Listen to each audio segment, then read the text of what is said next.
ზეწოლა ეფექტური იქნებოდა და ამ განსაცდელებს ავწდებოდით, რომ დაეჯერებინათ ჩვენთვის ვაშინგტონში, ბრიუსელში და ლონდონში 10 წლის წინ.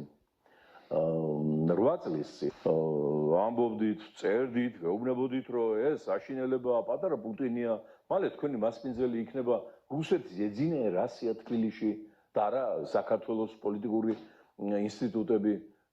ამისი ბოლომდე არ ჯეროდათ, მძიმედ მიდიოდნენ 2016-ში კონგრესმენმა სტივ რასელმა, ჩვენმა დიდმა მეგობრებმა ერთად მოამზადეთ ეს განცხადება კონგრესში, პირდაპირ თქვა, რომ საქართველოში ბობოქროს გველეშაპი ქართველობა მოჰკიდეთ ხელი შუბს და განგმირეთ თქვენ წმინდა გიორგის ერიხარდეს გახსოვთ.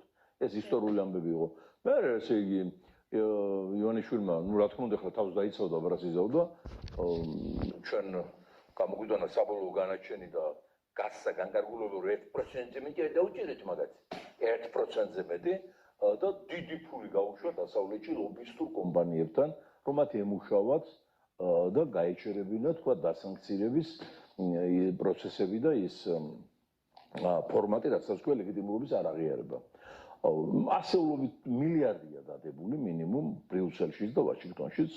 იქ ლობისტური კომპანიები ჩვეულებრივ გადაუხდით და მე ისინი დარბიან პოლიტიკურ წრეებში, კონგრესმენებში, ევროპარლამენტარებში და ამბობენ, რომ ახლა ეს ნათელაშვილი რაღაცა თავის ამბებზეა დაბողმილი, ეს ასე არ არის, კაცი არის პროდასავლური, არავით არის საფრთხე საქართველოს ორიენტაციას არ იმუქრება, ეს არის ოპოზიციის გამონაგონი ჭორი, თუნდაც ეს შანსი იქიდან, რომ მთელი პროამერიკული ოპოზიცია ივანიშვილის კოალიციის წევრებია, აგერ პროამერიკელი უსუფაშვილი პარლამენტის თავმჯდომარეა, აგერ პროამერიკელი მისი ცოლი თავდაცვის მინისტრია, აგერ კიდევ უარესი პროამერიკელი და ლენგლის სადაზვერო სკოლაში გაზრდილი ილაკი ალასანია, ასევე თავდაცვის მინისტრია, ეს ჩუგოშვილი გრანტებზე გაზრდილი ლამაზი ქალბატონი დეპუტატია მისი, ეს მთელი ამერიკული გრანტებისა და ევროპული ფინანსების ამთვისებელი NGO სექტორი აგერ პარლამენტშია და მთავრობაშია, მასთან ეს ნათელაშვილი ვის დაკარგვეს ანარქისტიან ენესავით, რომ დარბის და აჩვენებურად რო თქვა.